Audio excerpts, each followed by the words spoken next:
Bonus. Trax.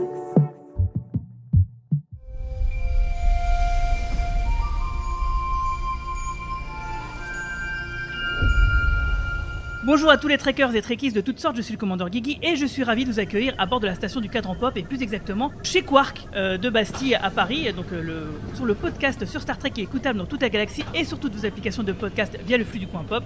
Donc comme je le disais, on est chez Quark à Bastille, c'est-à-dire qu'en fait on enregistre en public et donc on est ravis d'être là avec plein de gens autour de nous, des fans de Star Trek et bonjour tout le monde. We must endure hardship to get to the stars. In the mystery and vastness of space, I like to think we might each also find salvation. I'm trying to save an old friend.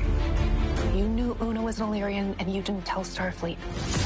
I found evidence of sabotage. Spock is my friend. I wish we had more connection. This court is now in session. How do you plead, Commander? Not guilty. The Federation shows us who we really are. The lives of my crew mean everything to me. The truth is I've never been able to face death. You can let death win, or you can fight back. Kalar warriors are fierce, but trust the three of us to handle it. Doctor's not been tasked for a mission because of their combat skills. This is the golden age of exploration. And you guys get to actually live it. If you're all here, who's flying the ship? Oh, thing practically flies itself. Hang on!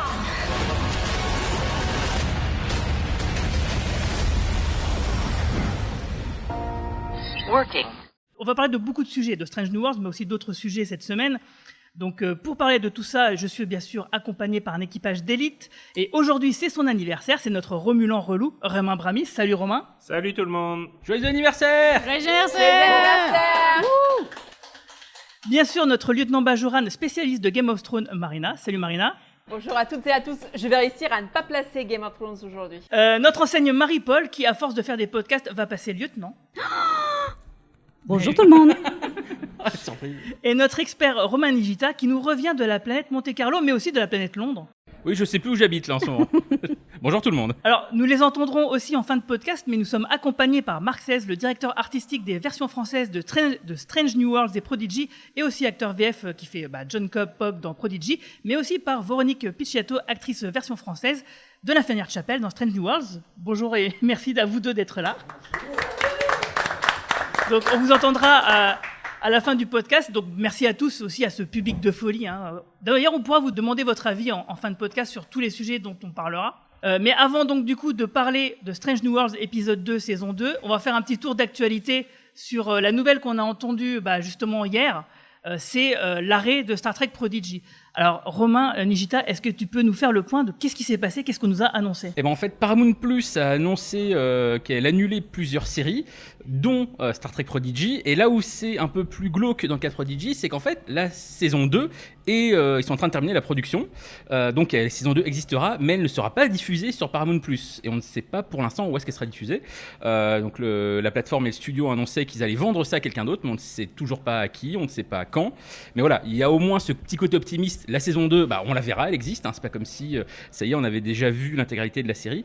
Mais où est-ce que ça sera diffusé ? Ça, pour l'instant, aucune idée. Surtout qu'en France, ça peut encore être différent de ce qui se passera aux États-Unis, pour pas simplifier les choses. Non, mais surtout, là où ça laisse un petit peu un goût amer, même pour le reste de la franchise Star Trek, c'est que grosso modo, en ce qui concerne la SVOD et les plateformes type Netflix, Disney, Paramount+, etc., grosso modo, la fête est finie. On le voit avec toutes les décisions qu'il y a eu sur ces différentes plateformes, que voilà, ces dernières années, ils ont dépensé, sans compter, des millions, voire des milliards pour certains de dollars, pour entrer dans la compétition, et ils se rendent compte qu'en fait, ce modèle n'a aucune rentabilité, puisque ces séries n'ont pas de seconde vie, puisque une fois qu'elles sont sur la plateforme, elles sont nulle part ailleurs, et ils ne peuvent pas les rentabiliser en les vendant à d'autres chaînes ou à d'autres plateformes. Et en fait, ils sont simplement en train de revenir à l'ancien système qui a fonctionné pendant plus de 50 ans. Juste un petit truc que tu n'as pas dit, Romain, c'est que c'est annulé et c'est retiré de la plateforme. C'est-à-dire que non seulement la saison 2 ne sera pas, et la saison 1 va disparaître de Paramount Plus aux États-Unis. Et ce qui fait que le Blu-ray, parce qu'aux États-Unis, il y a déjà un Blu-ray de la première moitié de la saison 1. Depuis l'annonce, donc il y a 24 heures du fait que les épisodes vont être retirés, et le Blu-ray est devenu sold out sur toutes les plateformes de vente en ligne type Amazon et autres. Alors du coup, est-ce que c'est pas finalement, ça peut pas aussi servir le support physique quelque part à rebondir un tout petit peu? Malheureusement, c'est encore trop anecdotique quand on voit les chiffres de vente de Blu-ray, même pour les trucs qui fonctionnent bien, c'est vraiment microscopique par rapport au nombre d'abonnements qui sont nécessaires pour rentabiliser ces séries-là. On voit Lower Decks, le Blu-ray de la saison 3 de Lower Decks, c'est aux États-Unis, c'est un Blu-ray gravé à la demande. Donc c'est pour vous dire à quel point on en est sur une économie absolument microscopique. Mais en tout cas, ce qu'il y a de bien, c'est qu'on remarque quand même finalement que ça fait du bruit. C'est-à-dire qu'il y a un public de Prodigy, parce que c'est vrai qu'on pouvait se demander est-ce que vraiment les gens regardent Prodigy, etc. On a la réponse sur Internet, parce qu'il y a des campagnes Sauver Prodigy qui se mettent en route, qui, bon, bien sûr, on va être honnête, ça va aboutir à rien du tout, on sait comment ça se passe. Mais en tout cas, voilà, les fans de Star Trek se mobilisent derrière Prodigy, parce que quand même si effectivement, comme c'est une série d'animation et que ça fonctionne par 2 saisons, il était acté qu'il y aurait au moins 2 saisons, et du coup un arc, les producteurs l'avaient dit, qu'en gros il y a une histoire, il y a une vraie conclusion à la saison 2, mais qu'ils étaient bien sûr en capacité de continuer au-delà. Donc ça veut dire quand même que malgré tout on aura une conclusion plus ou moins ouverte pour cette saison 2, donc ça limite un peu la casse, mais nous on voulait que ça continue en fait, parce que on l'a dit souvent, hein, les meilleures séries Star Trek actuellement, c'est les séries d'animation. Et Prodigy, finalement, est la série qui était la plus proche de l'esprit Star Trek des saisons, des séries précédentes. Et c'est en ça que c'est vraiment dommage, quoi. Et surtout que même le jeu vidéo Star Trek Prodigy Supernova, qui est sorti sur Switch et plusieurs consoles, est aussi un produit dérivé qui a plutôt bien fonctionné. En fait, il y a du merch qui fonctionne. Donc c'est vraiment dommage d'avoir une série qui fonctionne et qui est malgré tout pénalisée par des choses finalement qui sont un peu extérieures à elle finalement. Oui, et puis en plus ça attire un nouveau public aussi, puisque c'est vachement jeunesse, donc ça permet aussi d'avoir un renouvellement du public. Oui, ça, c'est super intéressant. C'était le but de la série, donc un but qu'elle atteignait d'ailleurs. Enfin, je ne sais pas si vous avez tous des enfants ici qui regardent Prodigy, mais moi je peux vous dire que j'en ai un et il était très très fan de ce Prodigy et c'était une excellente porte d'entrée pour lui dans le reste de l'univers. Ouais, mais tu l'aurais renié s'il n'avait pas aimé. Et on est d'accord. Mais lui dites pas. Non, mais enfin, c'est pareil hein, pour mon petit garçon. Il y a des Star Wars a fait pareil avec les jeunes Jedi. Moi, je voulais lui montrer Prodigy justement pour le faire entrer par cette porte-là dans la série. C'est vrai que ça va devenir problématique. Je ne peux pas lui montrer la série tout de suite. Après, c'est vrai que Romain l'a dit, la fête est finie.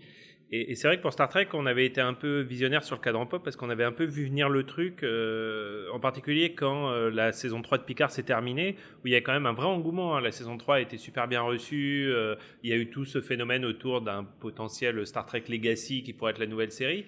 Et on a senti que là où c'était le parfait moment pour faire des grosses annonces, il ne s'est pas passé grand-chose en fait au moment de la fin de Picard saison 3.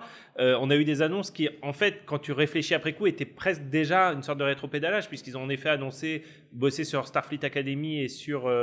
Section 31 et sur, le téléfilm Section. Section 31, mais Section 31 qui devait être une série, se retrouve être un film. En plus, bon, il capitalise sur Michel Yeo, qui est un téléfilm, évidemment. Donc, moi, j'avais senti, enfin, on s'était dit, ça sent le roussi, en fait. C'est bizarre qu'il n'y ait pas d'un seul coup un engouement, ouais, on va bosser sur ça, sur ça. Et on voit que c'est pas très, très bon, quoi. Et une série Star Trek qui est non seulement annulée, mais retirée de la plateforme, c'est vraiment en sachant très bien que la communauté Star Trek, c'est une des communautés les plus soudées. C'est vraiment un énorme allez vous faire foutre, quoi. Enfin, moi je le prends vraiment comme ça, quoi. Et comme disait Romain, peut-être que chez nous en fait on ne verra pas la différence parce que les droits étant différents de pays en pays, ça se trouve en France ça continuera d'être sur Nickelodeon, peut-être que Paramount Plus France sera pas la même chose que Paramount Plus US et peut-être que chez nous on verra pas la différence. C'est pas sûr, mais c'est quand même une possibilité. En tout cas, on verra bien. Et puis si on a davantage d'informations à ce sujet-là, bien sûr, on vous en fera part. Et puis, qu'est-ce que vous en pensez? On va quand même parler de Strange New Worlds saison 2, épisode 2, parce que c'est un épisode dont il y a beaucoup à dire. Donc, je vais faire un petit tour de table d'abord sans spoiler, pour savoir qu'est-ce que vous avez pensé de l'épisode de cette semaine. Et on va commencer par toi, Marina. Eh ben moi, j'ai beaucoup aimé. J'ai passé un très bon moment pour... Est-ce que ça a touché tes zones de plaisir? Alors, oui. Parce que enfin, alors, ce que je reprochais à l'épisode précédent, c'est que bon, on commençait la saison avec un épisode un peu bof-bof. On voyait pas spécialement Anson Mount et Rebecca Romijn. Là, franchement, oui, ça a touché mes zones de plaisir parce que je trouve que Anson Mount a un charisme de malade dans le rôle et que on le voit enfin. On le voit dans sa stature de capitaine, protecteur de son vaisseau. Number One est juste exceptionnel. Et oui, ça a touché mes zones de plaisir parce que enfin, j'avais 2 de mes personnages favoris qui était là, qui était présent, qui avait du temps d'antenne. Ok, et toi Romain Brami ? Ouais, moi j'ai bien aimé cet épisode.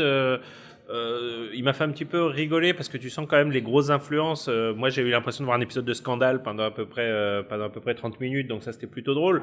Tu vois aussi la référence à Major of a Man dans le côté procédural chaud avec la résolution à la fin sur l'existence, la possibilité même pour un personnage d'exister d'une certaine façon. J'ai bien aimé, j'ai trouvé comme souvent dans cette nouvelle ère que la résolution m'a semblé un petit peu rapide et un petit peu Deus Ex Machina, mais c'était plutôt qualitatif et plutôt agréable, et c'est vrai que c'est des personnages auxquels on est finalement déjà très attaché. Je vais pas être très original, je trouve évidemment l'épisode bien plus réussi que le précédent, c'est vraiment le jour et la nuit. En effet, on est sur une structure d'épisodes assez classique, on retrouve des épisodes de procès quasiment dans chacune des séries Star Trek, à part les récentes. Si t'as pas fait un épisode de saison 2 sur un procès dans Star Trek, t'as raté ta série. Exactement, et là ils le font et c'est plutôt bien fait. Non, le plus gros reproche que j'ai sur cet épisode, comme sur les autres épisodes de la saison, parce que oui j'ai pu voir les épisodes suivants, c'est que c'est trop long. Ils nous font des épisodes de 60 minutes. Ça passe. Non, franchement, moi, ça je va, trouve t'exagères. ça. Il y a toujours un gros ventre mou, ça met au moins 5 bonnes minutes à démarrer. Moi, vraiment, je trouve que c'est un défaut typique justement des séries de plateformes, parce qu'on parlait du problème des plateformes avec Prodigy, c'est qu'on sent que le fait qu'ils aient cette liberté de pouvoir faire des épisodes de la longueur qu'ils veulent, des fois ça se retourne contre eux. Et là, je trouve que ça se ressent vraiment, à tel point que j'ai eu un petit peu, alors, pas aussi poussé que lui, mais j'ai eu un peu le même sentiment que Manu. On fait un gros coucou à Manu qui est pas avec nous aujourd'hui, mais on a pu. Coucou Manu. Tu nous manques. On a pu discuter avec lui de l'épisode, et c'est vrai que lui il nous a donné un peu son avis quasiment en temps réel au fur et à mesure qu'il arrêtait l'épisode. Il était très énervé au début de l'épisode, et au fur et à mesure qu'il avançait dans l'épisode, il le trouvait de plus en plus réussi. Et j'ai eu un petit peu moi aussi ce sentiment-là, c'est qu'au début, j'ai l'impression que c'est pas trop où ils allaient. Ensuite, on était dans très classique. Après, on se disait ils vont pas s'en sortir. Et finalement, on va dire avec la dernière scène, là, ça marche très bien. Mais j'ai eu ce sentiment un peu ambivalent, vraiment dans l'intégralité de l'épisode, de me dire ok, ils font du déjà vu, ils vont pas s'en sortir, et puis à la fin il y a ce Deus Ex Machina, mais bon, comme on aime bien les persos et les acteurs, ça passe. Donc sentiment global, ok, bon épisode, mais il y a plein de trucs à dire et je pense qu'on va en parler dans la zone spoiler. Grave. Et toi Marie-Paul ? Écoute, moi j'ai plutôt bien aimé. C'est effectivement très classique dans son traitement de procès. Le Deus Ex Machina, on le voit venir quand même assez rapidement. Je ne l'ai pas trouvé si long que ça. Peut-être effectivement 5 minutes de trop, on va dire. Je trouve que tu exagères un peu quand même, t'es dur. C'est pas mon genre. Moi, je trouve que l'actrice qui incarne Nira est juste phénoménale et elle crève totalement l'écran. Yetide Badaki, effectivement, merci beaucoup. Yetide ou Yetide, je ne sais pas comment ça se prononce. Elle est formidable et je trouve que c'est une super. Je l'avais jamais vue, je crois, avant, et c'est une super révélation. C'était cool effectivement d'avoir Pike et Una de retour après ce premier épisode, parce que moi j'étais pas là au premier des podcasts précédents, donc oui, c'était quand même assez pourri. D'ailleurs, t'en as pensé quoi du premier ? J'étais super contente de retrouver les copains, parce que finalement Strange New World c'est un peu devenu les copains. Et la scène de combat, c'était très, très, très, très, très, très, très gênant. Je vous l'ai même dit en temps réel, je crois. Je dis, oh là là, la gênance, mais jamais ça va s'arrêter. Mais qu'est-ce qui se passe ? Pourquoi la potion magique ? D'où elle sort ? Après, on avait fait on a essayé de deviner d'où ça sortait. Mais bon, bref, c'était pas très intéressant. Mais j'ai quand même passé un bon moment. N'est-ce pas, Marina ? Malgré tout, l'intrigue était pourquoi pas, mais c'était bizarre comme épisode pour lancer une deuxième saison. Ça fait plus épisode de milieu de saison. En fait, j'avais trouvé ça super chelou. Et là, ce que je trouve intéressant, bon, évidemment, le procès, c'est un truc qui revient tout le temps, mais c'est quand même faire un bon épisode avec des bons décors, des bons costumes, un huis clos, pas d'effets spéciaux. C'est quand même intéressant. Et puis bon, ça aborde plein de sujets qui sont évidemment très américano-centrés, très les thèmes. Enfin, je veux dire, voilà. Je pense qu'ils avaient une liste et ils ont coché, ils ont fait un bingo. Mais c'est super intéressant parce que ça permet d'aborder plein de points qui, pour moi, n'ayant pas votre background, je trouve ça intéressant d'interroger tout ça. Alors, je sais que vous, ça vous a vachement saoulé par rapport au lore etc. Mais on en reparlera après, je crois. Est-ce que je peux juste rebondir sur ce qu'a dit Romain Brami ? Moi, ça ne m'a pas fait penser à Scandale, ça m'a fait penser à The Good Fight.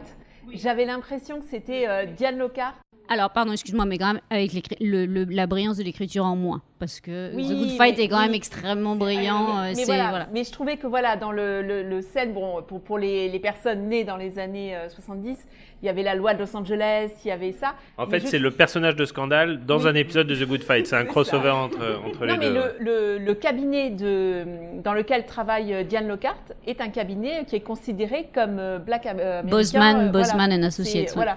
Mais c'est considéré comme un cabinet afro-américain. Ouais, géniale série, et d'ailleurs je voulais le dire, donc tu m'as ôté les mots de la bouche. Désolée. C'est pas grave.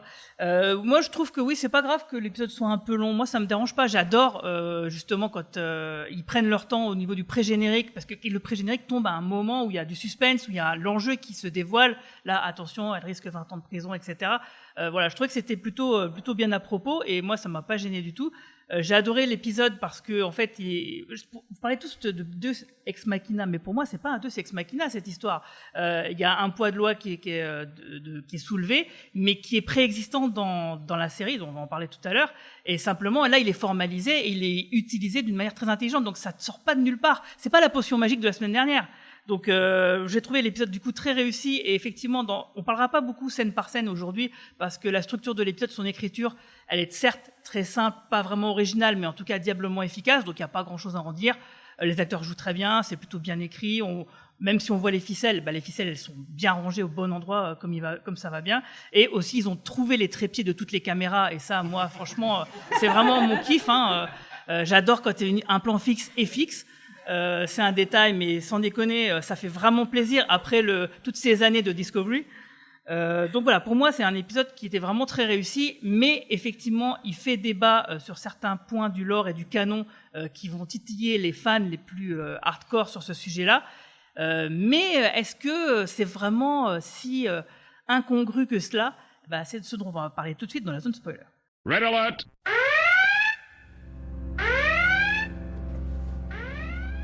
Capitaine Battelle, connaissez-vous l'article du code de Starfleet 8514? Je le connais, oui. Pourriez-vous le lire pour la Cour? Dans des circonstances extraordinaires et extrêmes, si les conditions suivantes sont réunies: 1. Toute personne fuyant des persécutions. Nous avons été persécutés. Je me souviens quand les attaques ont commencé. Ou craignant pour sa vie en raison de ses croyances politiques ou religieuses, de son patrimoine culturel ou de ses réalités biologiques peut... 2. Chercher refuge auprès de Starfleet. Je me suis dit que peut-être s'il savait, je serais enfin en sécurité. Nous avions peur pour nos vies. Et 3. En se manifestant aux autorités et en faisant la demande, peut se voir accorder l'asile. C'est moi qui me suis dénoncé. Je voulais que mon équipage sache qui je suis vraiment. Les capitaines de Starfleet doivent faire preuve de discernement et de jugement lorsqu'ils offrent l'asile. Le statut est confirmé par un tribunal de Starfleet ou une autorité désignée. Craignant pour sa vie. Une personne peut chercher refuge au sein de Starfleet et demander l'asile. Starfleet est connu de toute la galaxie pour ses multiples missions de sauvetage. Combien de peuples en détresse Starfleet a-t-elle secouru? Combien de vies sauvées? Una Chin Riley le savait.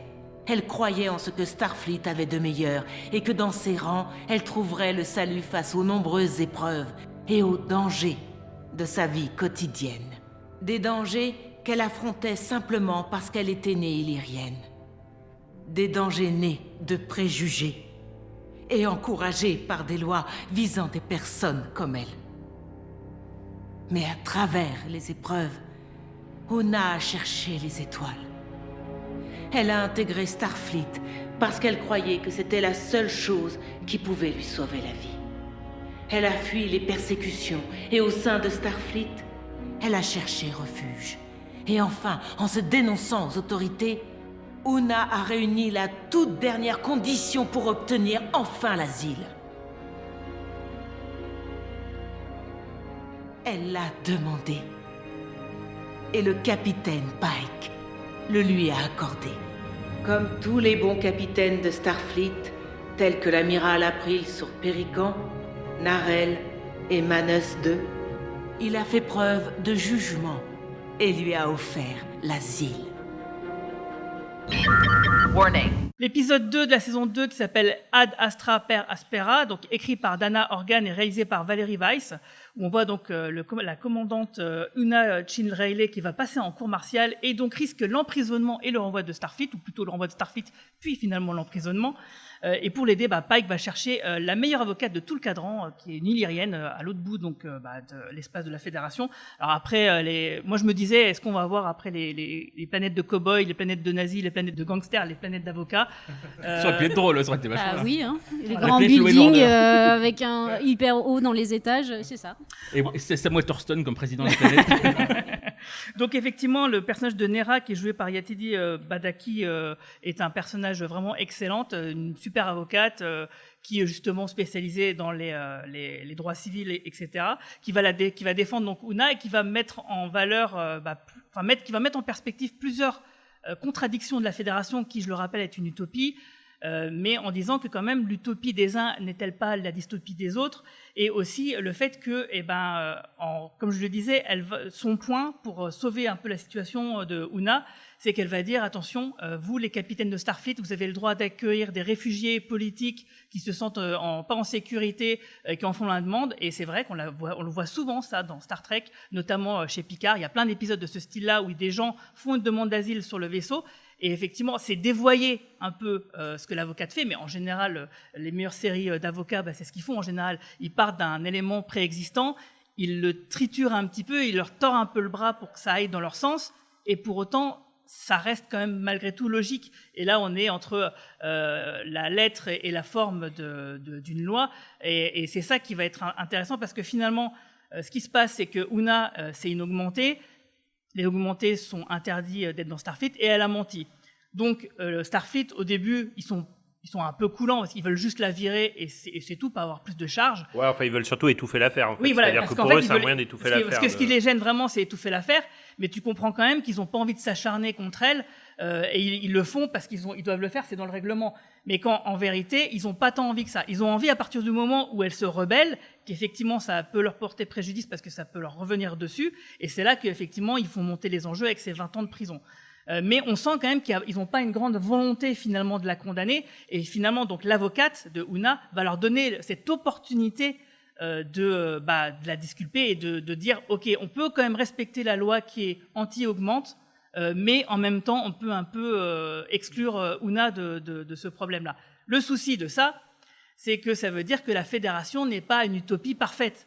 Parce que ce qu'on apprend dans cet épisode-là, c'est que Una et sa famille ont été persécutées sur une planète de la Fédération par des gens donc de la Fédération, ce qui légitime qu'effectivement elle est harcelée et qu'elle mérite l'asile que Pike lui accorde de manière indirecte.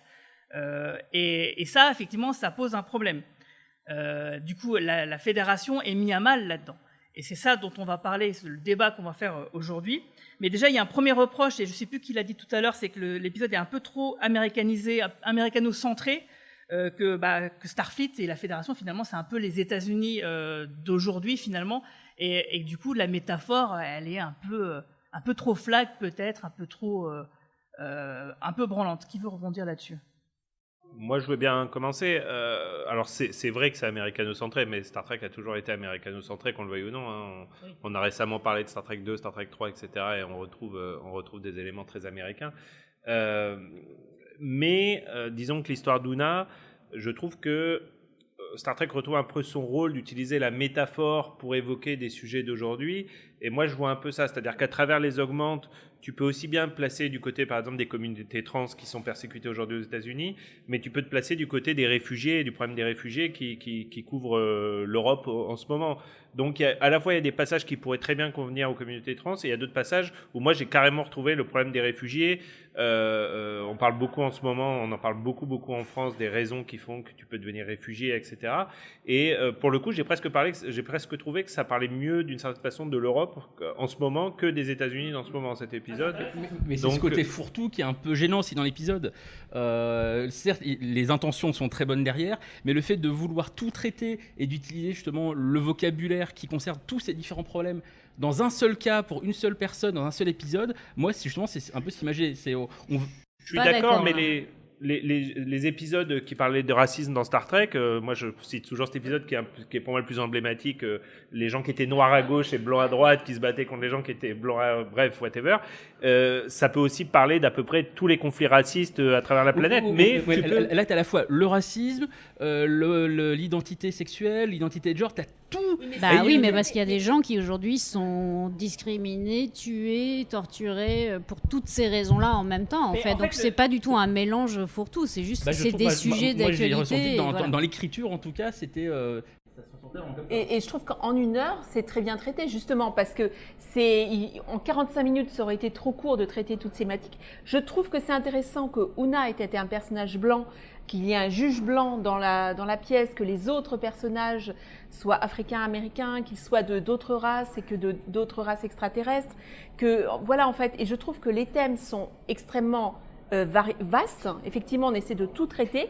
Est-ce que c'est aussi bien que ce fameux épisode de Deep Space Nine où il y a 2 femmes qui s'embrassent? C'était pas du tout la thématique. Et cet épisode, il est quand même iconique. Et à la fin, on pleure parce que ce n'est pas c'est pas Jadzia qui choisit de ne pas rester. Je trouve que voilà, il y a l'épisode ne va pas aussi loin, mais je trouve qu'il réussit à traiter de toutes ces thématiques, de toucher un public qui a une appétence pour ces sujets. Voilà, je trouve que c'est bien traité.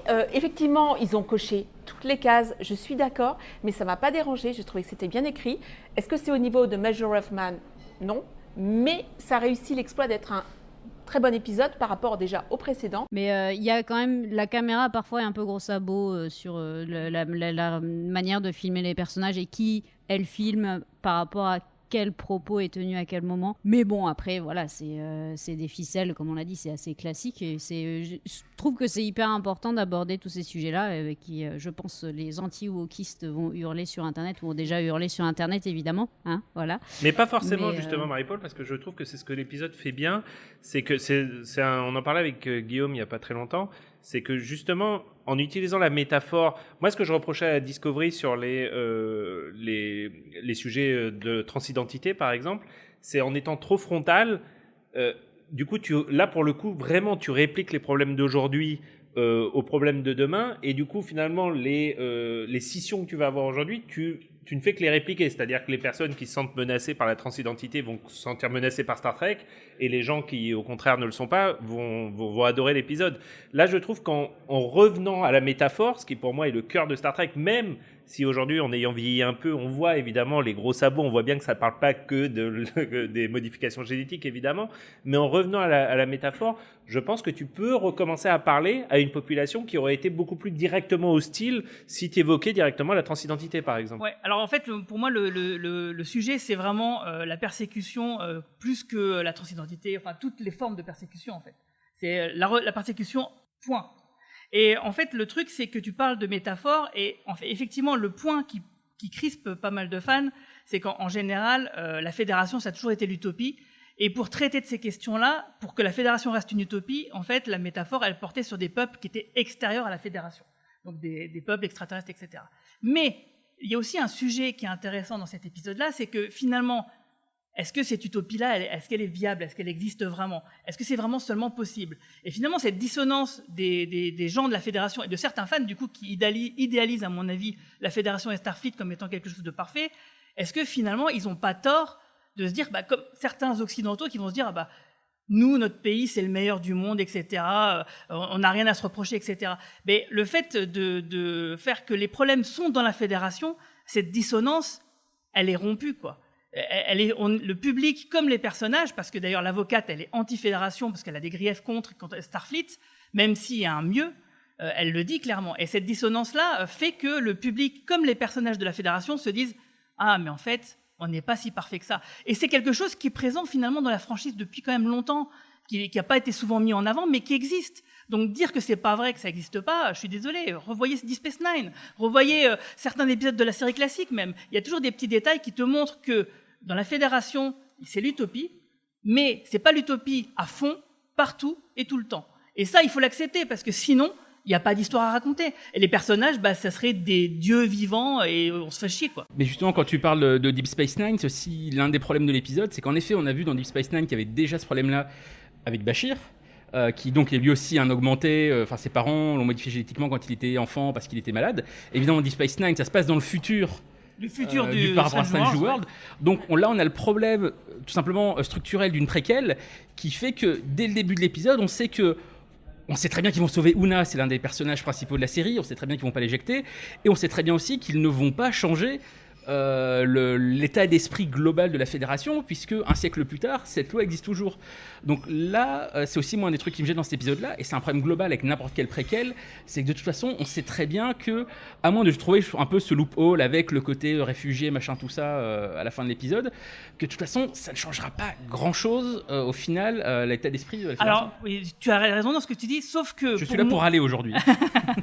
Sauf que pour moi, ça approfondit le lore. Pourquoi ? Parce que simplement, je ne sais pas si vous avez remarqué, mais des augmentés dans Star Trek, que ce soit dans la Fédération ou pas dans la Fédération, on n'en voit quasiment jamais. C'est super rare. Pourquoi ? Peut-être parce qu'en fait, tous les peuples sont plutôt d'accord là-dessus. Parce qu'il y a quand même un argument que les gens qui n'ont pas aimé cet épisode disaient, c'est que comment ça se fait que la Fédération, donc les problèmes d'humains, parce qu'on parle des guerres eugéniques qui auraient amené justement cette interdiction dans toute la Fédération, ils auraient dit non, les humains... Tu peux rappeler quand est-ce que ça s'est passé, en gros, rapidement, les guerres eugéniques, on ne sait pas trop exactement, on va dire que c'est au 21e siècle et que ça a débouché sur la Troisième Guerre mondiale. Ou que c'est les mêmes... soon. Voilà, c'est ça, bientôt.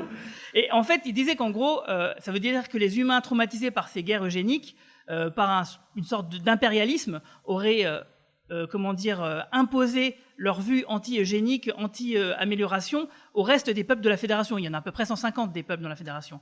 Sauf que dans l'épisode de cette semaine, il est dit, alors ils n'ont pas appuyé dessus, peut-être ils auraient dû, disant il y a les guerres eugéniques et d'autres choses. Ils disent qu'il y a d'autres choses. Mais ils disent pas quoi. Ils auraient dû dire les révoltes de je sais pas quoi, la catastrophe de Bidule, etc. pour amorcer qu'il n'y a pas que les guerres eugéniques qui sont à l'œuvre, à la source de ça, et que du coup, ça veut dire peut-être que tous les peuples de la Fédération partagent cette opinion. Et ce qui expliquerait qu'on ne voit pas d'augmenter, en fait, ou très très rarement, dans la franchise. Les seuls augmentés qu'on voit, c'est effectivement les trucs en rapport avec Khan, à chaque fois que c'est relou d'ailleurs, ou alors dans Prodigy. Dans Prodigy, il y a une fois une occurrence, donc un peuple extraterrestre qui est dans la zone neutre, qui dit oui, nous on fait des manipulations génétiques, la Fédération ils nous font chier à interdire ça. Mais sinon, dans toute la franchise, le personnage principal, c'est aussi une sorte de effectivement. Et donc du coup, j'allais venir là-dessus, c'est que ça veut dire que en gros, dans toute la franchise, finalement ces vues-là sont plutôt partagées et que c'est des exceptions finalement quand il y a des augmentés. Et du coup, tu parlais de Bashir et donc de Dal dans Prodigy, c'est qu'en fait eux ce sont des augmentés, mais est-ce que Bashir, en fait, on sait pourquoi finalement il n'est pas plus inquiété que ça par Starfleet dans ce qui arrive dans Deep Space Nine ? Non, en fait, c'est quand même plutôt mis sous le tapis. Et du coup, rétroactivement, on peut se dire jurisprudence Una. Et du coup, ça justifie que Dal est intégré dans Starfleet, dans Prodigy, et que Bashir, il n'est pas plus inquiété que ça, même si effectivement la section... C'est pas un réfugié, surtout. C'est pas un réfugié, mais peu importe, ça veut dire que tu as quand même accepté qu'il y ait des augmentés dans Starfleet. C'est surtout que scénaristiquement, on est dans la merde, on a un personnage principal dont on dit qu'il peut pas rester là, mais on est quand même obligé de le garder pour l'épisode de la semaine prochaine. Certes. C'est se tirer une balle dans le pied, c'est tout. Non, mais certes, mais malgré tout, dans le lore, par rapport à l'épisode, ce qu'apporte l'épisode de cette semaine, ça t'amène une porte de sortie, une explication logique pour le reste de la franchise. Oui, dans un cas très étroit, qui est celui des réfugiés. Oui, mais peu importe. C'est pas grave, c'est comme ça que ça fonctionne la jurisprudence aussi. Exactement. C'est un début. Parce que là, il y a vraiment l'histoire de la demande d'asile. Pour Bashir, il n'y a pas de demande d'asile. Non, mais d'accord, mais ça laisse une marge de manœuvre, même si c'est un personnage en particulier, dans un cas particulier en demande d'asile, ça permet quand même de faire une jurisprudence que tu peux. Ton contour de la loi, il est plus complètement, il a bougé, il est un peu plus flou et il permet justement l'acceptation de Bashir et autres personnages dans le futur. Là, c'est du retcon. Enfin, c'est absolument pas ça quand tu vois. Et on dirait Romain Brami aujourd'hui. Non, mais attends, mais bien sûr que c'est des retcon. D'ailleurs, Strange New World, c'est une préquelle, donc évidemment. On a fait un main switch. On sait plus lequel est lequel. C'est ça. Enfin bref, justement, Romain, qu'est-ce que t'en penses, toi ? Lui, il a trouvé ça génial. Il s'est endormi. Moi, je pense quand même que ça pose un certain nombre de problèmes. Déjà, cette histoire, et là, je vais mettre ma casquette Darmanin on, désolé les amis. Déjà, cette histoire de, puisqu'ils sont réfugiés, puisqu'ils sont persécutés, on peut les prendre, et puisqu'on peut les prendre, ils peuvent rejoindre Starfleet. En effet, je suis d'accord avec Romain, qui est donc d'accord avec Darmanin indirectement. Si c'est vrai pour Una, à ce moment-là, je vois pas pourquoi tous les augmentes de tout l'univers entier viennent pas voir en faisant ouais, on est persécuté sur la planète, blablabla, rentrez-moi dans Starfleet, machin, et y compris Bashir. Tu te demandes même pourquoi c'était un problème de Bashir, puisqu'après tout, comme tu dis, jurisprudence Una, ouais, non, mais moi je suis persécuté là-bas. Mais t'as raison, pourquoi Romain. on m'accepte mais pas ? justement, dans cet épisode, ils répondent déjà à cette question parce qu'ils disent. dans ce cas particulier-là, on va gérer ça comme ça. Ok. Et ben donc effectivement, d'autres Illyriens peuvent venir et demander la même chose. Sauf que ils sont pas Una, ils ont pas 25 ans derrière eux d'actes héroïques qui justifient. Donc effectivement, peut-être que tu as 10% des gens qui seront acceptés et 90% qui ne seront pas. Je suis d'accord, mais dans le cadre de cet épisode où tu as ce Vulcain, ce procureur Vulcain très méchant, très pointilleux et très by the book. Et l'autre problème, ça m'amène à l'autre problème, excusez-moi, qui est, vous arrêtez pas de dire, oui, mais dans le cas de Bashir, il n'y a pas eu de demande d'asile. Il n'y a que Romain qui dit ça. Romain l'a dit, certes, mais il n'y a pas eu non plus de demande d'asile pour Una, et moi, c'est ça qui me gêne. C'est-à-dire, je vois pas comment ça peut passer, en fait. C'est le truc qui est tracté de la fin. Ouais. Oui, elle tord le bras du truc. Comme je le disais, on sent bien que l'administration, ils n'avaient pas plus envie que ça, ils l'ont fait pour le faire. L'avocate leur a permis d'avoir une échappatoire, ils l'ont saisi. Écoutez, monsieur Mathias, je ne suis pas d'accord. Non, ouais, j'ai trouvé ça un peu faible. Je suis désolé. Vous voyez bien qu'on est tous en train de pinailler pour essayer d'expliquer que l'épisode fonctionne, alors qu'en fait, pas tant que ça. Non, moi je suis en train de... C'est vous qui pinaillez et moi je vous explique qu'en fait vous vous trompez. C'est tout. De toute façon, tu vas tout couper au montage, donc voilà. Marina, qu'est-ce que t'en penses ? Moi, j'en pense que Romain a soulevé un point très précis tout à l'heure en disant que ça parlait plus de l'Europe par le côté réfugié que des États-Unis. Et j'en veux pour témoin l'épisode de Black Mirror sur Démonia 79. Spoil pas ! Il y a exactement le même point, c'est-à-dire que Una raconte qu'un de ses amis a eu augmenté écrit sur sa porte. Dans l'épisode de Black Mirror, c'est une indienne, une anglaise d'origine indienne qui a écrit sur sa porte. Arrête de faire ça, Marina.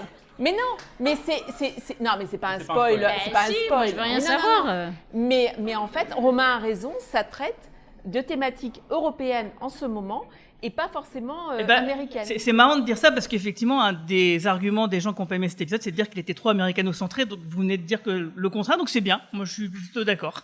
Ouais, après, il y a quand même la question des réfugiés en Amérique du Nord, elle est ultra présente. Je veux dire, il y a un nombre de populations qui se font tuer, torturer, discriminer, qui essayent de chercher refuge aux États-Unis. Donc, oui, ça résonne en nous parce qu'on est européens et on regarde ça par le prisme de nos yeux européens et parce qu'effectivement, il y a une crise des réfugiés en Europe qui est absolument catastrophique et mise sous le tapis par les autorités en France, en tout cas. Ça résonne sur plein de trucs et pendant plein d'années, plein de continents, de partout, quoi. Pour moi, c'est hyper essentiel. Mais bon. C'est universel, comme c'est universel, tout à fait. Ouais. Et pas uniquement américaine. Et puis on le voit même par les persécutions dont sont victimes les populations trans. Voilà. Et puis il ne faut pas oublier aussi que l'avocate est une personne noire et que la condition des personnes noires aux États-Unis est une catastrophe absolue. Rien que pour citer, il y a une athlète qui a gagné aux Jeux Olympiques qui est décédée des suites de complications lors d'un accouchement. Et il y a des statistiques qui montrent que les femmes noires à l'heure actuelle aux États-Unis, alors j'ai oublié le pourcentage, mais ont un taux de mortalité dû à la grossesse et à l'accouchement ultra supérieur aux femmes blanches. Enfin, il y a des vrais problèmes aussi. Donc, faut pas aussi vous parler... C'est hyper important de parler des discriminations trans, mais il faut pas aussi oublier que les personnes noires, les personnes... toutes les personnes de couleur aux États-Unis, ils sont dans des situations assez catastrophiques, quoi. C'est pour ça que, en fait, l'épisode en lui-même, je le trouve plutôt intéressant, important. Et le fait que cette dissonance, la fédération, elle est parfaite, etc. Ah, mais en fait, non, elle l'est pas, et que l'épisode nous le montre, eh ben voilà, ça déchire un peu le voile, quoi. Faut accepter, Star Trek, c'est pas une utopie parfaite à tout point de vue. Sinon, on raconterait rien, quoi. On se ferait chier. Si toute la Sega était comme les 2 premières saisons de The Next Generation, franchement, est-ce qu'on serait là à en parler ? Je suis pas sûr. Mais comme tu dis, c'est pas nouveau. On l'a déjà vu à plein de reprises dans Deep Space Nine, dans Star Trek 6, avec le complot de la Fédération. Tout ça n'est pas nouveau. Donc c'est les gens qui critiquent cet épisode uniquement sur cette raison-là, faut qu'ils regardent autre chose. C'est pas moi qui l'ai dit, mais ok. Il y a des épisodes de la série originale où il y a des procès. Quand Spock tente de sortir Pike justement oui, mais voilà, t'as raison. Si on était une utopie, il n'y aurait pas de procès, en fait. Mais c'est ça. Il n'y aurait jamais de procès. Il y en a eu déjà, et puis... C'est une utopie sur le papier, Star Trek. À moi, à partir du moment où dans une fédération, en tout cas sur Terre, il n'y a plus de famine, il n'y a plus de guerre, etc., il n'y a plus d'économie, bon, je pense que ça suffit comme critère pour être une utopie. Sur Terre. Oui, sur Terre. Sur Terre, Sur Terre, 150 planètes Non, mais versus la Terre. À un moment, C'est voilà. la fameuse phrase de Cisco dans Deep Space Nine qui dit c'est facile d'être un ange au paradis. Ça résume complètement justement cette Mais problématique. en tout cas, pour dire que cette utopie, elle est loin d'être parfaite. Et ben, dans la série originale, souvenez-vous quand même que Kirk, dans sa jeunesse, donc en gros 20 ans, en fait, en même temps que l'époque où Una a été persécutée étant enfant, il y a eu un génocide commis par un mec de la Fédération sur une colonie de la Fédération. C'était Starsus 4. Donc, déjà dans la série d'origine, je crois que c'est un épisode de la saison 2, je me souviens plus. C'est le type qui revient sous l'identité d'un acteur de théâtre et on Ouais, se rend c'est ça. compte que c'est cet ancien dictateur. Ouais. Voilà, donc la métaphore avec le nazisme, etc., elle était évidente, mais ça montre quand même que dès les origines de la franchise, donc la série classique, il y avait déjà cette notion de, des horreurs peuvent être commises par des gens dans la Fédération sur d'autres gens de la Fédération. Donc c'est bon, à partir de ce moment-là, pour moi, le débat, il est plié, quoi. Au revoir, à la semaine prochaine. Bon, en tout cas, on va peut-être parler quand même d'autres choses qui étaient intéressantes dans cet épisode. Par exemple, moi, je sais pas vous, mais moi, la scène où les deux Vulcains s'engueulent, j'ai trouvé que c'était super drôle. C'était sympathique. Ouais, mais j'ai trouvé que ça a dévalorisé les Vulcains, en fait. Oh, mais non, c'était super marrant. Je manque peut-être d'humour là-dessus, mais franchement, j'ai trouvé ça bof. La blague que fait Spock, là, en parlant de Gilbert et Sullivan. Ah oui, alors ça, franchement, là... on était sûr que t'allais réagir comme ça. Les Vulcains qui, tout à coup, sont le comic relief de l'épisode. C'est ça, moi je suis d'accord avec Marina. Je trouve que je comprends le ressort comique du personnage. En plus, Ethan Peck le fait bien. Mais je trouve ça un petit peu risqué de faire de Spock le ressort comique de Strange New World. Et c'est un peu ce qu'ils sont en train de faire avec le personnage. Pourquoi pas, mais ça reste Spock et c'est pas un gros rigolo Spock quand même. Dans la série classique, je suis désolé, il était aussi comic relief à certains moments. Il n'y avait pas que McCoy. Et il faut bien qu'il découvre ses émotions, les gars. À un moment, Bon, alors, attendez, on va demander aux gens. Levez la main ceux qui ont aimé l'épisode. En fait, tout le monde sauf 2 personnes. Donc je pense que ça va. Bon, je préciserai pas combien il y a de personnes dans la salle, mais en tout cas, ils sont plus que 2. Donc 2000 personnes. Ça fait 198 personnes qui ont aimé l'épisode. Est-ce que vous voulez réagir? Donc Marc, donne-nous ton avis sur l'épisode. En termes d'humour, moi j'ai bien aimé le passage où justement Pike arrive et c'est un peu comme dans Obélix et Astérix où avec Pépé, je retiens ma respiration. Si j'ai pas ce que je veux, ça je trouvais ça un truc comique, je trouvais ça très drôle. Si on parle de situation comique, ce passage avec la secrétaire qui sait pas trop quoi faire et lui qui est prêt à mourir, genre s'il veut parce que vous irez pas jusqu'au bout, ça je trouvais ça drôle. Mais de toute façon, vous allez aller de surprise en surprise. Allez, pas de spoiler. Hein. Non, sans spoiler, tu parlais de plaisir tout à l'heure et je pense que vous allez prendre énormément de plaisir plus vous allez avancer. Moi je trouve que c'est vraiment 2 séries, que ce soit Prodigy ou Strange New World, 2 séries extrêmement réussies. Et je trouve que Strange New World a trouvé une manière de réintéresser des gens à Star Trek, ou des gens qui connaissaient pas l'univers. Et en amenant un truc que je trouve absolument génial, c'est qu'à chaque épisode, il se passe quelque chose de différent. Enfin, c'est traité d'un angle différent. Il y a le film d'horreur, il y a il y a la comédie, il y a donc où c'était souvenez-vous avec le Princess Bride dans la saison précédente avec les costumes. Donc je trouve ça très, et on sent surtout, moi je trouve ça très très bien parce que du coup ça on le ressent bien, qu'ils s'amusent beaucoup toute l'équipe. On sent qu'il y a une vraie ils sont solidaires, ils s'éclatent sur ce truc-là. Et donc moi j'espère que ça va durer très longtemps. Mais je suis d'accord avec toi sur la scène. J'ai beaucoup aimé justement, je trouve que Anson Mount a un très bon comic timing justement dans cette scène. Et toute la scène où il avance sur la planète, on sent en fait que c'est une planète différente. Et je trouve que tout dans la réalisation, ça dure même pas 2 minutes, hein, c'est cette scène et puis le moment où il y a de l'air qui revient dans la salle. Je trouve que c'est une très bonne scène. Moi j'aimerais bien savoir comment il fait pour repartir. Je me suis posé la question, j'ai vu l'épisode 2 fois et à chaque fois je suis là. Et comment il est reparti? Et sinon, Véronique, la fermière de chapelle n'est pas trop présente dans cet épisode, mais est-ce que tu as un avis sur l'épisode? Je la prends au dépourvu. C'est horrible parce que comme j'étais pas très présente, je me souviens de rien. Donc c'est pour ça que je faisais non, ne me passez pas le micro. Je me souviens pas. Ouais, c'est vrai qu'elle a peut-être 2 répliques à tout casser.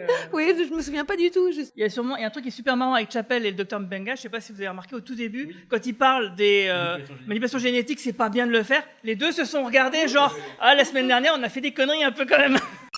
Alors justement, est-ce que vous, dans le public, vous avez une opinion, vous pouvez venir vous approcher hein. Non, c'est juste une question, c'est par rapport au fait que quand ils se regardent, est-ce que ça va être développé ensuite? Est-ce qu'il y a...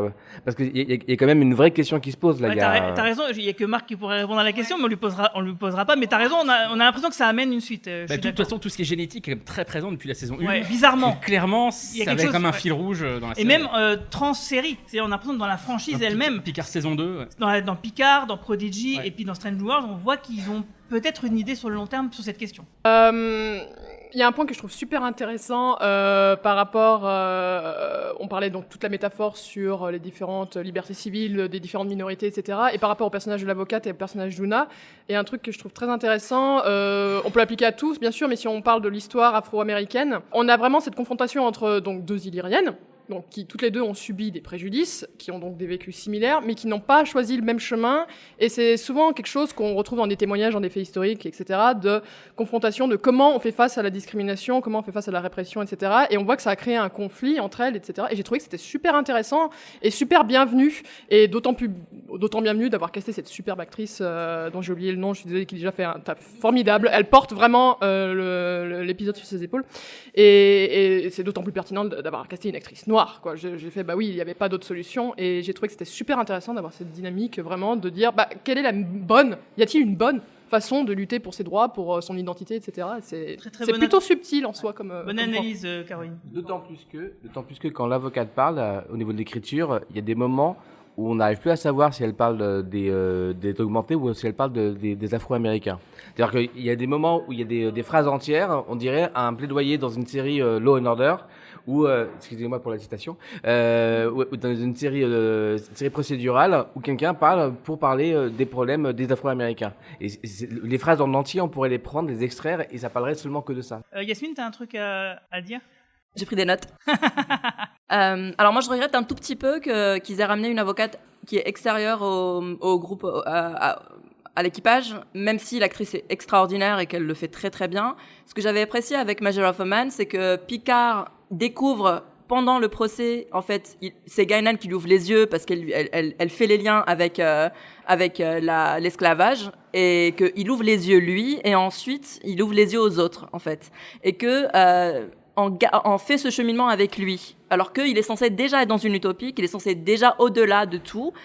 Il est pas parfait, et d'ailleurs, Guigui, tu disais que c'était rarement contre la Fédération qu'on faisait des procès, mais en fait, si, dans Measure of a Man, c'était contre la Fédération. Maddox, il vient de la Fédération.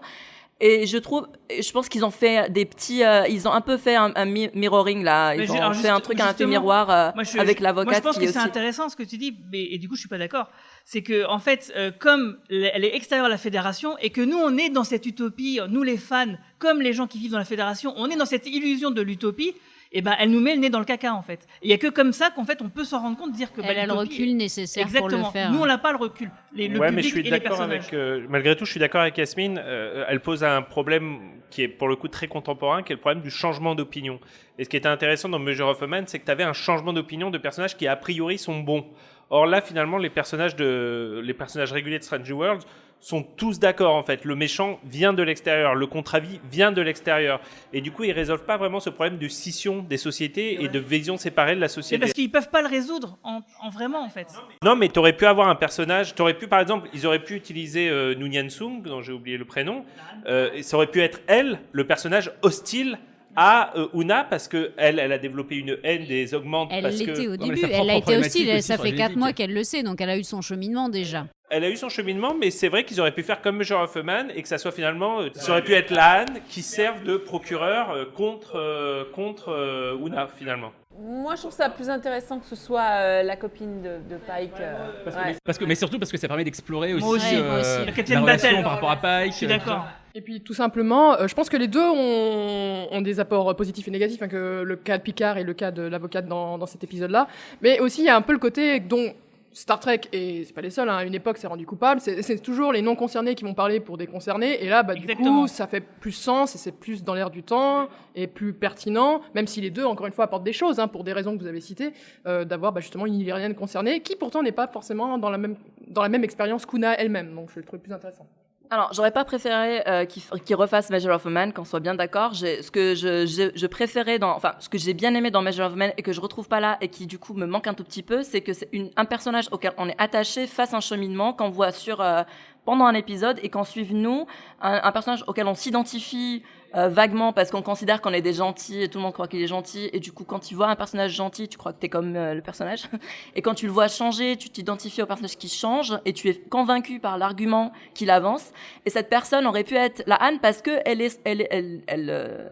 vient de notre amie Khan, elle descend de Khan donc elle est vaguement concernée, elle est un tout petit peu concernée parce que elle a des origines augmentées. Alors, ça aurait pu être plus intéressant. Cela dit, c'est vrai qu'il y a un problème avec Measure of a Man, dans le sens où Guinan fait la sage femme noire qui vient éduquer l'homme blanc qui détient le pouvoir et qui parle à sa place. Absolument, je suis d'accord avec vous. Il y a un deuxième truc que je voulais dire tout à l'heure, c'était que c'est vrai que c'est une allégorie, et parce que c'est une allégorie, c'est vague, et qu'on peut mettre dedans, on peut projeter dedans toutes les oppressions qu'on peut avoir. Mais juste comme... Marie-Paul l'a dit, il y a des personnes qui accumulent les oppressions et qui peuvent avoir toutes les oppressions en même temps, en fait. Parce que c'est pas juste des sujets complètement disparates, qui sont pas liés. Tout est lié, tout est imbriqué, tout est intriqué. Et du coup, le fait que ça soit une allégorie, c'est à la fois très vague, mais ça peut correspondre parfaitement à plein de choses. Du coup, pour des personnes qui accumulent, ils peuvent y projeter plein de choses en même temps. Et ça, c'est cool, que ce soit pas très précis, même si... Okay. Merci beaucoup, Yasmine, pour ton analyse. On va arrêter le podcast là. En conclusion, du coup, l'épisode, il est bon, Marina? Il est bon, j'ai beaucoup aimé. Ça m'a pas dérangé qu'il dure 1 heure. Je suis ravie d'avoir retrouvé des personnages. Moi, je pense que vous allez faire une crise cardiaque avant la fin. Merci, c'est mal de nous spoiler comme ça, là.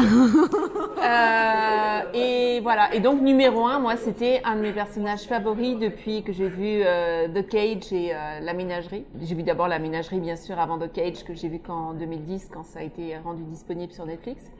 Mais voilà, numéro 1 m'a toujours intriguée et là je suis ravie. Je trouve que Rebecca Romijn a réussi à faire beaucoup de choses. Oui, on l'a pas dit, mais elle joue bien. Ouais. Et donc, mais alors l'avocate, elle est extraordinaire. Là, elle mériterait sa propre série Star Trek. Law and Order. Law and Order ou avocat et associé. J'adore les genres. Tout ça, je suis très fan de The Good Fight, mais à un moment, non, il faut passer à autre chose. Non, mais bien sûr. Mais voilà, je trouve que l'avocate, elle est extraordinaire et il faudrait qu'on la revoie. Et ses robes sont magnifiques, ses costumes sont fabuleux. Même si j'ai du mal avec les épaulettes qui montent en pointe, mais le travail de costume est fabuleux. Et toi, Romain, alors? Eh ben moi, je suis un peu comme Picard dans Measure of a Man, vous avez presque réussi à me faire évoluer. Non, mais je trouvais pas l'épisode mauvais. De toute façon, je l'ai dit dès le départ. Et je le trouve peut-être un peu mieux que ce que je pensais au début de la discussion. Je pense quand même que c'est pas le meilleur épisode de la saison. Ok. Bah, quoi? J'ai rien dit. Ah oui, c'est vrai, t'en as vu des épisodes. T'as vu jusqu'au 6 au moins. Jusqu'au 6, ouais. Très bien. Et toi, Marie-Paul? Bon, écoute, je pense que mon avis a pas vraiment changé depuis le début. Je trouve ça hyper intéressant. Un peu trop classique, effectivement, dans son écriture, mais transcendé par l'interprétation des personnages. On a très peu parlé aussi des juges. Le Vulcain, il est vraiment pas terrible. J'ai oublié Spatial. J'ai oublié son nom, bref, pardon monsieur, mais voilà, lui il était pas très intéressant et non, c'est quand même j'ai passé un bon moment. Ouais, bah non, j'ai pas changé d'avis. J'ai bien aimé cet épisode et je continue de bien l'aimer. J'aimerais juste rappeler un point, c'est que Strange New Worlds, la bonne nouvelle à la base, c'était que c'était censé être une série donc d'anthologie, donc pas une série en continuité, et que là, il commence quand même la saison 2 avec 2 épisodes qui s'inscrivent dans une continuité, et que ça me fait chier par contre. Et j'aimerais bien qu'il recommence à raconter des histoires de science-fiction et pas que des histoires machin truc. Ouais, mais il fallait bien qu'il y ait une conclusion à cette espèce de fil rouge. Moi aussi, j'espère qu'ils vont passer à autre chose. C'est le début, ouais. Je suis d'accord, mais tu vois, ça fait 2 épisodes sur 10, c'est beaucoup déjà. Mais moi aussi, j'ai envie qu'on reparte sur des aventures, mais je l'avais déjà dit sur la saison 1. Je suis contente parce qu'on fait une aventure, un épisode. Du coup, Marc, conclusion pour toi cet épisode? Conclusion, c'est que on a tous nos épisodes préférés. Bon, il y en a 3 qui se détacheront. Vous verrez au final, mais c'est peut-être pas mon épisode préféré non plus. Je pense que les 2 premiers, c'est des épisodes de liaison. Ça démarre, c'est du diesel, quoi. Mais quand je vous dis que vous allez faire une crise cardiaque avant la fin, c'est ça. C'est-à-dire que je les trouve, moi, brillantissimes au niveau de l'écriture parce qu'ils arrivent à vous mettre la tête ailleurs, d'un coup à vous attendre à quelque chose, c'est autre chose, et fait avec brio, et que ce soit en termes de réalisation, en termes scénaristiques, et voilà, moi je sais qu'il y a 3 épisodes qui m'ont vraiment marqué dans la saison, vous allez voir. Les numéros des épisodes, on peut savoir? non, mais franchement c'est brillant, voilà, c'est brillant ici, mais je vous dis, j'espère que ça va continuer longtemps, je pense que c'est parti pour continuer longtemps, parce que c'est brillamment fait. Merci. En tout cas, moi, c'est vrai que voilà, je l'ai assez dit. J'ai beaucoup aimé cet épisode. Pour le moment, pour moi, c'est le meilleur de la saison. Bon, ça va sur 2, dont un pourri. Voilà. C'était vraiment pas difficile. Merci à toutes et tous de nous avoir suivis. N'oubliez pas que si nos podcasts vous plaisent, merci de nous mettre 5 jolies étoiles et sympathiques commentaires sur les applications où vous nous écoutez. Vous pouvez le faire maintenant devant moi, comme ça je vérifie. Et que vous pouvez nous retrouver sur Twitter, Facebook et sur notre site podcast.lecadranpop.fr. Et d'ailleurs, sur notre site internet, vous pourrez retrouver bientôt un article avec un petit reportage photo de la journée d'hier, parce qu'on a fait une journée donc avec le podcast C'est plus que de la SF au Club de l'Étoile, où du coup on a regardé les 3 premiers films Star Trek et on a fait des podcasts très sympathiques où on a pu rencontrer un sympathique public qu'on applaudit dès à présent. Et merci à toutes et longue vie et prospérité.